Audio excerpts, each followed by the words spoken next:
ರಾಜ್ಯದಲ್ಲಿ ಇವತ್ತು ಪರಿಷತ್ ಎಲೆಕ್ಷನ್ಗೆ ಮತದಾನ ನಡೆಯುತ್ತೆ. 9 ಗಂಟೆ ನಂತರ ಈ ಪ್ರಕ್ರಿಯೆ ನಡೀತಾ ಹೋಗುತ್ತೆ. 7 ಎಂಎಲ್ಸಿ ಸ್ಥಾನಗಳಿಗೆ 8 ಅಭ್ಯರ್ಥಿಗಳು ಕಣದಲ್ಲಿದ್ದಾರೆ. ಹಾಗಾಗಿ ಕುತೂಹಲ ಕೆರಳಿಸಿದೆ. ಇನ್ನು 5ನೇ ಸ್ಥಾನವನ್ನ ಗೆಲ್ಲಿಸೋದಕ್ಕೆ ಅಂದ್ರೆ 5ನೇ ಅಭ್ಯರ್ಥಿಯನ್ನ ಗೆಲ್ಲಿಸುವಂತ ನಿಟ್ಟಲ್ಲಿ ಕಾಂಗ್ರೆಸ್ ಭಾರಿ ಸರ್ಕಸ್ ಅನ್ನ ಮಾಡ್ತಾ ಇದೆ. ಡಿಕೆ ಶಿವಕುಮಾರ್ ಎಸ್ಪೆಷಲಿ ಇದನ್ನ ಬಹಳ ಪ್ರತಿಷ್ಠೆಯಾಗಿ ತಗೊಂಡಿದ್ದಾರೆ. ರಣತಂತ್ರವನ್ನ ರೂಪಿಸ್ತಾ ಇದ್ದಾರೆ. ಅದರ ಭಾಗವಾಗಿನೇ ತಮ್ಮ ಪಕ್ಷದ ಶಾಸಕರನ್ನ ರೆಸಾರ್ಟ್ಗೆ ಮೊನ್ನೆನೇ ಶಿಫ್ಟ್ ಮಾಡಿದ್ರು, 2 ದಿನ ಮುಂಚೆನೆ. ಅಲ್ಲಿಂದ ನೇರವಾಗಿ ಈಗ ವಿಧಾನಸೌಧಕ್ಕೆ ಕರ್ಕೊಂಡ್ ಬರ್ತಾರೆ. ಇನ್ನು 2 ಅಭ್ಯರ್ಥಿಗಳ ಗೆಲುವಿಗೆ ಬಿಜೆಪಿಯಲ್ಲಿ ಆತಂಕ ಇಲ್ಲ, ಅದು ಕನ್ಫರ್ಮ್. ಆದ್ರೆ ಜೆಡಿಎಸ್ ಅಭ್ಯರ್ಥಿ ಗೆಲುವಿಗೆ 10 ಮತಗಳ ಕೊರತೆ ಇದೆ.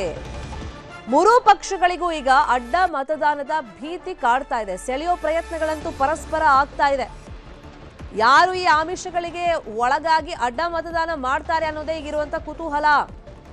ಬೆಳಗ್ಗೆ 9ರಿಂದ ಮತದಾನ ಆಗುತ್ತೆ. 4 ಗಂಟೆ ತನಕ ಅವಕಾಶ ಇರುತ್ತೆ ಮತದಾನಕ್ಕೆ. ಸಂಜೆ 5 ಗಂಟೆಗೆ ರಿಸಲ್ಟ್ ಅನ್ನ ಅನೌನ್ಸ್ ಮಾಡಲಾಗುತ್ತೆ. ಬಿಡದಿಯ ವಂಡರ್ಲಾ ರೆಸಾರ್ಟ್ನಲ್ಲಿ ಕಾಂಗ್ರೆಸ್ ಟೀಮ್ ಇದೆ, ಶಾಸಕರಿದ್ದಾರೆ.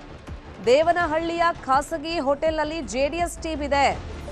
ಬಿಡದಿ ರೆಸಾರ್ಟ್ ಬಳಿ ಆಲ್ರೆಡಿ 5 ಬಸ್ಗಳು ಬಂದು ನಿಂತಿವೆ. ಹಂತ ಹಂತವಾಗಿ ವಿಧಾನಸೌಧಕ್ಕೆ ಶಾಸಕರನ್ನ ಕರ್ಕೊಂಡು ಬರಲಾಗುತ್ತೆ. ಇನ್ನೊಂದು ಕಡೆ ದೇವನಹಳ್ಳಿಯಿಂದ ಹೊರಡೋದಕ್ಕೆ ಜೆಡಿಎಸ್ ಶಾಸಕರು ಕೂಡ ತಯಾರಿಗಳನ್ನ ಮಾಡಿಕೊಳ್ತಾ ಇದ್ದಾರೆ. ಪರಿಷತ್ ಫೈಟ್ ನಲ್ಲಿ ಇವತ್ತು ಎಲೆಕ್ಷನ್.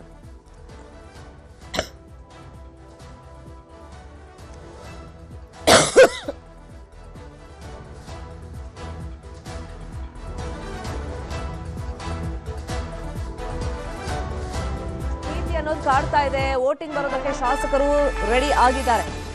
ಇನ್ನು ಕುಮಾರಸ್ವಾಮಿ ಜೊತೆಯಲ್ಲಿ ಶಾಸಕ ಜಿಟಿ ದೇವೇಗೌಡರು ಕೋಪಗೊಂಡಿದ್ದಾರೆ, ಮುನಿಸನ್ನ ವ್ಯಕ್ತಪಡಿಸಿದ್ದಾರೆ. ಅದು ಬಹಿರಂಗ ಆಗಿದೆ ಕೂಡ. ಇನ್ನು ದೇವನಹಳ್ಳಿ ರೆಸಾರ್ಟ್ಗೂ ಕೂಡ ಜಿಟಿಡಿ ಅವರು ಹೋಗಿಲ್ಲ. ಮೈಸೂರಿನಲ್ಲೇ ಅವರು ವಿಧಾನಸೌಧಕ್ಕೆ ಬರ್ತಾರೆ. ಜಿಟಿಡಿಗೆ ಮುಖ್ಯಮಂತ್ರಿ ಡಿಕೆ ಶಿವಕುಮಾರ್ ಅವರು ಫೋನ್ ಕಾಲ್ ಮಾಡಿದಾರಂತೆ. ಕಾಂಗ್ರೆಸ್ ಅಭ್ಯರ್ಥಿಗೆ ನೀವು ಮತ ಹಾಕಿ ಅಂತೇಳಿ ಡಿಕೆ ಶಿವಕುಮಾರ್ ಮನವಿಯನ್ನ ಮಾಡಿದಾರಂತೆ.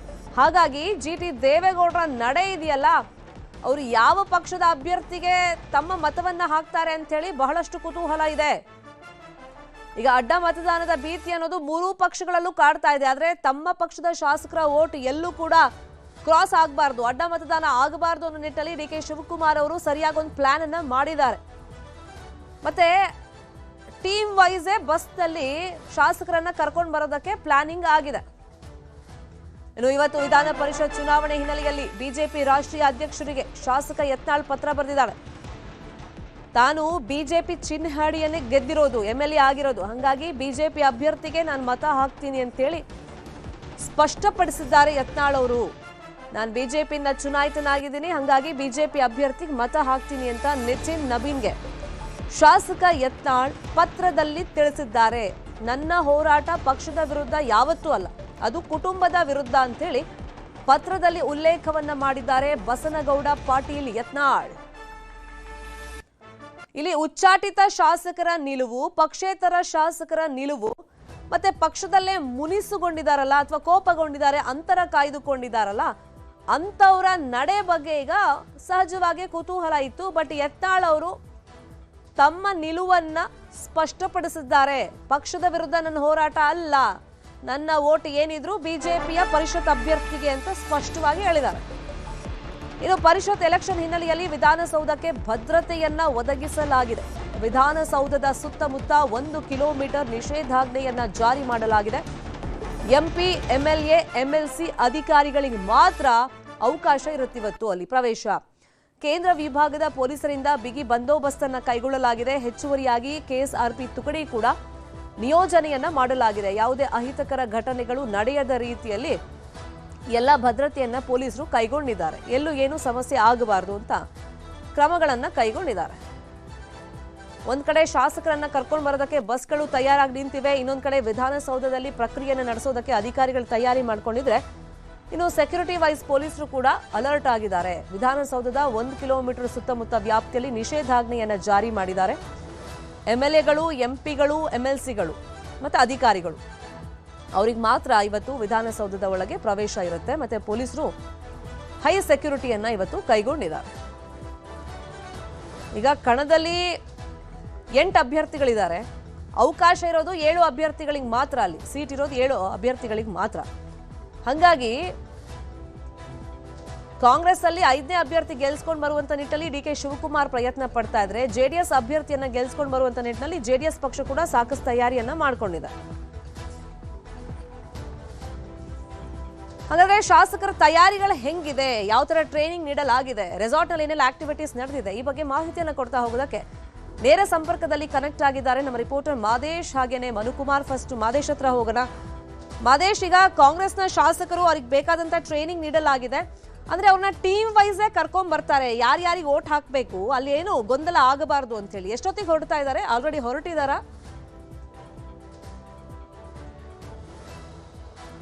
ಶರ್ಮಿತಾ, ಈಗಾಗಲೇ ಚುನಾವಣೆಗೆ ಎಲ್ಲ ರೀತಿಯಾದಂಥ ಸಿದ್ಧತೆಗಳನ್ನು ಮಾಡಿಕೊಳ್ಳಲಾಗಿದೆ. ಮತ್ತೊಂದು ಕಡೆ ಬಿಡದಿಯ ರೆಸಾರ್ಟ್ನಲ್ಲೂ ಕೂಡ ಇರುವಂಥ ಶಾಸಕರನ್ನ ನಿನ್ನೆ ಕಳೆದ 2 ದಿನಗಳಿಂದಲೂ ಕೂಡ ಒಂದು ರೆಸಾರ್ಟ್ನಲ್ಲಿ ಎಲ್ಲ ರೀತಿಯಾದಂತಹ ಟ್ರೈನಿಂಗನ್ನು ಕೊಡುವಂಥ ಕೆಲಸವನ್ನು ಕಾಂಗ್ರೆಸ್ನ ಹಿರಿಯ ನಾಯಕರು ಮಾಡಿದ್ದಾರೆ. ಸ್ವತಃ ಸಿಎಂ ಡಿ ಕೆ ಶಿವಕುಮಾರ್ ಅವರು ಕೂಡ ಇಲ್ಲಿಗೆ ಬಂದು ಮಾನಿಟರ್ ಮಾಡುವಂತಹ ಕೆಲಸವನ್ನು ಮಾಡಿದ್ರು. ಯಾಕಂದ್ರೆ ಮತದಾನ ಪ್ರಕ್ರಿಯೆಯಲ್ಲೂ ಕೂಡ ಯಾವುದೇ ರೀತಿಯಾದಂಥ ಒಂಚೂರು ಏರುಪೇರುಗಳು ಕೂಡ ಆಗಬಾರ್ದು ಅನ್ನುವಂಥ ನಿಟ್ಟಿನಲ್ಲಿ ಪ್ರತಿಯೊಂದು ಮತಗಳ ಬಗ್ಗೆಯೂ ಕೂಡ ಗಮನ ವಹಿಸುವಂಥ ಕೆಲಸವನ್ನು ಮಾಡಿದ್ದಾರೆ. ಪ್ರತಿಯೊಬ್ಬ ಶಾಸಕರಿಗೂ ಕೂಡ ಪಕ್ಷ ಏನು ಸೂಚನೆ ನೀಡಿದೆ, ಮತ್ತೆ ಯಾರಿಗೆ ಮತ ಹಾಕೋಕ್ಕೆ ನೀಡಿದೆ, ಮತ್ತೆ ಮತಪತ್ರದಲ್ಲಿ ಏನೆಲ್ಲ ಉಲ್ಲೇಖವನ್ನು ಮಾಡಬೇಕು, ಯಾವ ರೀತಿ ಮತದಾನ ಮಾಡಬೇಕು ಅನ್ನೋದಕ್ಕೆ ಸಂಬಂಧಪಟ್ಟಂತೆ ಟ್ರೈನಿಂಗ್ ಕೊಡುವಂಥ ಕೆಲಸವನ್ನು ಮಾಡಲಾಗಿದೆ. ಅದರಲ್ಲೂ ಕೂಡ ಹೊಸದಾಗಿ ಶಾಸಕರಾಗಿರುವಂಥ ಅಂದರೆ ಮೊದಲನೇ ಬಾರಿ ಶಾಸಕರಾಗಿ ಆಯ್ಕೆ ಆಗಿರುವಂಥ MLAಗಳಿಗೆ ಒಂದಷ್ಟು ಸೂಚನೆಗಳನ್ನು ಇಲ್ಲಿ ನೀಡುವಂಥ ಕೆಲಸವನ್ನು ಮಾಡಲಾಗಿದೆ. ಈಗಾಗಲೇ 5 ಬಸ್ಗಳನ್ನು ರೆಡಿ ಮಾಡುವಂಥ ಕೆಲಸವನ್ನು ಮಾಡಲಾಗಿದೆ. ಒಬ್ಬೊಬ್ಬರೇ ಬಸ್ ಹತ್ತಿ ಪರಿಶೀಲನೆ ಮಾಡುವಂಥ ಕೆಲಸವನ್ನು ಮಾಡ್ತಿದ್ದಾರೆ. ಈಗಾಗಲೇ ಹೊರಗಡೆ ನೀವು ನೋಡ್ತಿರ್ಬೋದು, ಬಸ್ಗಳನ್ನು ಹತ್ತಿ ಪರಿಶೀಲನೆ ಮಾಡ್ತಿದ್ದಾರೆ ಯಾವ ರೀತಿ ಹೋಗ್ಬೋದು ಅಂತೇಳಿ. 5 ಬಸ್ನಲ್ಲಿ ಒಂದೊಂದು ಬಸ್ನಲ್ಲಿ 28 ಶಾಸಕರನ್ನ ಕರೆದುಕೊಂಡು ವಿಧಾನಸೌಧಕ್ಕೆ ಹೋಗುವಂತ ಕೆಲಸವನ್ನ ಮಾಡಲಾಗುತ್ತೆ. ಅಡ್ಡ ಮತದಾನದ ಬಗ್ಗೆ ಕೂಡ ಒಂದಷ್ಟು ಟೆನ್ಷನ್ ಈಗಾಗಲೇ ಸಿಎಂ ಡಿ ಕೆ ಶಿವಕುಮಾರ್ ಅವರಿಗಿದೆ. ಆ ಒಂದು ವಿಚಾರದ ಬಗ್ಗೆಯೂ ಕೂಡ ಈಗಾಗಲೇ ಎಲ್ಲ ಶಾಸಕರಿಗೆ ಸೂಚನೆ ನೀಡುವಂತ ಕೆಲಸವನ್ನ ಮಾಡಲಾಗಿದೆ. ಮತ್ತೆ ಒಂದೊಂದು ಬಸ್ನಲ್ಲಿ 28 ಶಾಸಕರೇನಿರ್ತಾರೆ, ಆ ಒಂದು ಬಸ್ನಲ್ಲಿ ಓರ್ವ ಹಿರಿಯ ನಾಯಕರನ್ನು ಕೂಡ ಆ ಒಂದು ಬಸ್ಸಿಗೆ ಉಸ್ತುವಾರಿಯನ್ನಾಗಿ ನೇಮಕ ಮಾಡುವಂತ ಕೆಲಸವನ್ನ ಸಿಎಂ ಮಾಡಲಿದ್ದಾರೆ. ಎಲ್ಲೂ ಕೂಡ ಮತಗಳು ಡೈವರ್ಟ್ ಆಗಬಾರದು ಅನ್ನುವಂಥ ನಿಟ್ಟಿನಲ್ಲಿ ಶಾಸಕರನ್ನ ಸಿದ್ಧತೆ ಮಾಡಿಕೊಳ್ಳುವಂಥ ಕೆಲಸವನ್ನು ಮಾಡಲಾಗಿದೆ. ಒಂದು ಕಡೆ ಮತದ ಪ್ರಕ್ರಿಯೆ ಬಗ್ಗೆ ಹೇಳುವಂಥ ವಿಚಾರ ಆಗಿರ್ಬೋದು, ಮತ್ತೆ ಅಡ್ಡ ಮತದಾನವನ್ನ ತಡೆಯುವಂಥ ನಿಟ್ಟಿನಲ್ಲಿ ಎಲ್ಲ ರೀತಿಯಾದಂಥ ಸಿದ್ಧತೆಗಳನ್ನ ಮಾಡಿಕೊಳ್ಳುವಂಥ ಕೆಲಸವನ್ನು ಮಾಡಲಾಗಿದೆ. ಈಗಾಗಲೇ ಬಸ್ಗಳಿಗೆ ಒಬ್ಬೊಬ್ಬರೇ ಶಾಸಕರು ಕೂಡ ಹತ್ತಿದ್ದಾರೆ. ಒಬ್ಬೊಬ್ಬರೇ ಶಾಸಕರು ಇನ್ನೇನು ಕಳೆದ ಒಂದು 10 ರಿಂದ 15 ನಿಮಿಷದಲ್ಲಿ ಬಸ್ಗಳು ಕೂಡ ಹೊರಡೋದಕ್ಕೆ ಎಲ್ಲ ರೀತಿಯಾದಂಥ ಸಿದ್ಧತೆಗಳನ್ನ ಮಾಡಿಕೊಳ್ಳಲಾಗ್ತಿದೆ. ಎಲ್ಲ ಶಾಸಕರು ಕೂಡ ಬಸ್ಗಳನ್ನ ನೋಡ್ಕೊಂಡು ಬರಲಾಗ್ತಿದೆ.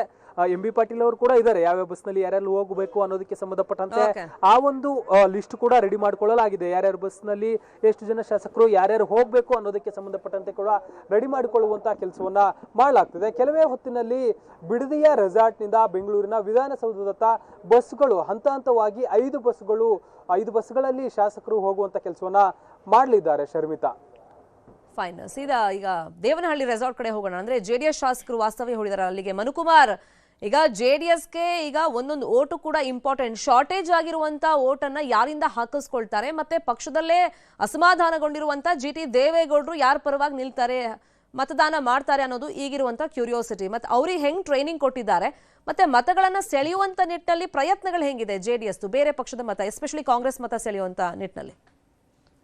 ಶರ್ಮಿತಾ ಶೆಟ್ಟಿ, ನಿನ್ನೆ ಕೂಡ ಏನೋ ಕೆಲವೊಂದು ಶಾಸಕರು ಹೇಳ್ತಾ ಇರೋದು ಪ್ರಮುಖವಾಗಿ JDS ನ ಒಂದು ಮತ ಕೂಡ ಅಡ್ಡ ಮತನ ಆಗ್ಬಾರ್ದು ಅನ್ನೋ ನಿಟ್ಟಿನಲ್ಲಿ ತೀವ್ರ ನಿಗಾ ಇಟ್ಟಿರೋದು. ಖುದ್ದು ಕುಮಾರಸ್ವಾಮಿ ಅವರೇ ಏನೋ ದೇವನಹಳ್ಳಿ ರೆಸಾರ್ಟ್ಗೆ ಬಂದು ಪ್ರತಿಯೊಬ್ಬ ಶಾಸಕರಿಗೂ ಕೂಡ ನೇರವಾಗಿ ಮಾತುಕತೆ ನಡೆಸಿರುವಂತದ್ದು. ಅಂದ್ರೆ ಯಾವೊಬ್ಬ ಶಾಸಕರಿಗೂ ಕೂಡ ಆದ್ರೆ ಮತ್ತೆ ಕಾಂಗ್ರೆಸ್ನ ಕೆಲವೊಂದು ಅಂಶಗಳಿಗೆ ಏನೋ ಒಳಗಾಗದೆ ಏನೋ ಕ್ರಾಸ್ ಮತದಾನ ಮಾಡಬಾರ್ದು ಅನ್ನೋ ನಿಟ್ಟಿನಲ್ಲಿ ಕೂಡ ಈಗಾಗಲೇ ಕೇಂದ್ರ ಸಚಿವ ಕುಮಾರಸ್ವಾಮಿ ಅವರು ಕೂಡ ಏನು ಶಾಸಕರ ಜೊತೆ ಮಾತುಕತೆಯನ್ನು ನಡೆಸಿರುವಂತದ್ದು. ಈಗಾಗಲೇ ಏನು ರೆಸಾರ್ಟ್ ನಲ್ಲಿ ಕೇವಲ 10 ಜನ ಶಾಸಕರು ಮಾತ್ರ ಇಲ್ಲಿ ಉಳ್ಕೊಂಡಿರುವಂತದ್ದು. 15 ಶಾಸಕರು ಏನು ಮೀಟಿಂಗ್ ನಲ್ಲಿ ಭಾಗಿಯಾಗಿದ್ದು, 5 ಜನ ಶಾಸಕರು ಇಲ್ಲಿಂದ ರಾತ್ರಿ ಏನೋ ಮನೆ ಕಡೆ ಹೊರಡಿರುವಂತದ್ದು. ಅಂದ್ರೆ ಇಲ್ಲಿಂದ ನೇರವಾಗಿ ಅವರು ಖಾಸಗಿ ವಾಹನಗಳಲ್ಲಿ ತೆರಳುವಂತ ಸಾಧ್ಯತೆ ಕೂಡ ಇರುವಂತದ್ದು. ಪ್ರಮುಖವಾಗಿ ನಿನ್ನೆ ಏನು ಬಿಜೆಪಿ ಹೈಕಮಾಂಡ್ ಜೊತೆ ಅಭ್ಯರ್ಥಿ ಆದಂತ ಗೋವಿಂದರಾಜು ಕೂಡ ಒಂದು ಸುತ್ತಿನ ಮಾತುಕತೆಯನ್ನು ಕೂಡ ಮಾಡ್ಕೊಂಡು ಬಂದಿರುವಂತದ್ದು. ಅಂದ್ರೆ ನೀವು 2ನೇ ಹಂತದ ಪ್ರಾಶಸ್ತ್ಯವನ್ನ ನಮಗೆ ನೀಡ್ಬೇಕು, ಮೊದಲ ಹಂತವಾಗಿ ನಿಮ್ಮ ಅಭ್ಯರ್ಥಿಗೆ ನೀಡ್ಕೊಂಡ್ರೆ 2ನೇ ಹಂತದ ಪ್ರಾಶಸ್ತ್ಯಗಳನ್ನ ನಮಗೆ ನೀಡ್ಬೇಕು ಅನ್ನುವಂತ ಮಾತುಕತೆಯನ್ನು ಸಹ ಹೈಕಮಾಂಡ್ ಜೊತೆ ಮಾತುಕತೆ ನಡ್ಕೊಂಡು ಬಂದ ನಂತರ ಇಲ್ಲಿ ದೇವನಹಳ್ಳಿ ಏನು ರೆಸಾರ್ಟ್ಗೆ ಬಂದಿರುವಂತದ್ದು. ಹಾಗಾಗಿ ಇಲ್ಲಿ ಬಂದಂತ ಏನು ಶಾಸಕರು ಕೂಡ ಎಲ್ಲಾ ಟ್ರೈನಿಂಗ್ ಅನ್ನೋದು ಕೂಡ ತೆಗೆದುಕೊಂಡಿರುವಂತದ್ದು.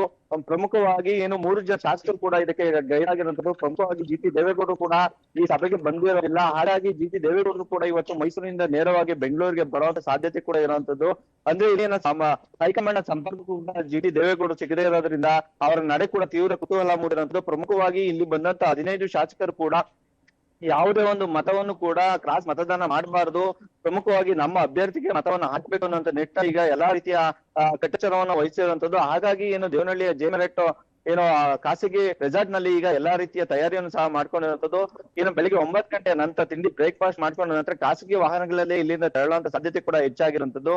ಹಾಗಾಗಿ ಇವರು ಜೆಡಿಎಸ್ ನ ಶಾಸಕರು ಯಾವ ರೀತಿ ಮತದಾನವನ್ನ ಮಾಡ್ತಾರೆ ಮತ್ತೆ ತನ್ನ ಅಭ್ಯರ್ಥಿಯನ್ನು ಗೆಲ್ಲೋದಕ್ಕೆ ಈಗಾಗಲೇ ಎಚ್.ಡಿ. ಕುಮಾರಸ್ವಾಮಿ ಯಾವ ರೀತಿಯ ತಂತ್ರಗಾರಿಕೆಯನ್ನ ಮಾಡಿದ್ದಾರೆ ಮತ್ತೆ ಕಾಂಗ್ರೆಸ್ನ ಶಾಸಕರನ್ನ ಸಂಪರ್ಕ ಮಾಡಿದಾರ ಅನ್ನೋದನ್ನು ಕಾದ್ ನೋಡ್ಬೇಕಾಗಿರುವಂತದ್ದು. ಪ್ರಮುಖವಾಗಿ ಈಗಾಗಲೇ ಜೆಡಿಎಸ್ ಶಾಸಕರಿಗೂ ಕೂಡ ಕಾಂಗ್ರೆಸ್ ನಿಂದ ಸಾಕಷ್ಟು ಡಿಮ್ಯಾಂಡ್ ಬಂದಿರುವಂತದ್ದು. ಅಂದ್ರೆ ಕ್ಷೇತ್ರದ ಅಭಿವೃದ್ಧಿಗೆ ಹಣವನ್ನ ಕೊಡ್ತೀವಿ, ನಿಮಗೆ ಹೆಚ್ಚಿನ ಹಣಕಾಸು ವ್ಯವಸ್ಥೆಯನ್ನ ಮಾಡ್ತೀವಿ, ಮತ್ತೆ ಮುಂದಿನ ಚುನಾವಣೆಗೂ ಕೂಡ ಸಾಕಷ್ಟು ಸಹಾಯನ ಮಾಡ್ತೀವಿ ಅನ್ನೋಂತ ಆಮಿಷವನ್ನು ಸಹ ರಾಜಕೀಯವಾಗಿ ಕೊಟ್ಟಿದ್ದಾರೆ ಅನ್ನೋಂತ ಮಾತನ್ನ ಕೂಡ ಈಗ ಕೆಲ ಶಾಸಕರು ಹೇಳ್ತಾ ಇರುವಂತದ್ದು. ಅಂದ್ರೆ ಯಾವುದೇ ಆಸೆ ಆಕಾಂಕ್ಷೆಗೂ ಕೂಡ ನಾವು ಒಳಗಾಗೋದಿಲ್ಲ. ನಮ್ಮ ಪಕ್ಷ ಏನು ತೀರ್ಮಾನ ತೆಗೆದುಕೊಳ್ತದೆ ಆ ತೀರ್ಮಾನಕ್ಕೆ ಬದ್ಧನಾಗಿರ್ತೀವಿ, ನಾವು ನಮ್ಮ ಪಕ್ಷದ ಅಭ್ಯರ್ಥಿಗೆ ಮತವನ್ನ ಚಲಾಯಿಸ್ತೀವಿ ಅನ್ನೋಂತ ಮಾತನ್ನು ಸಹ ಹೇಳ್ತಿರುವಂತದ್ದು. ಶರ್ಮಿತಾ, ಫೈನ್, ಫಾಲೋ ಅಪ್ ಮಾಡೋಣ ಇವತ್ತಿನ ಬೆಳವಣಿಗೆ. Thank you so much.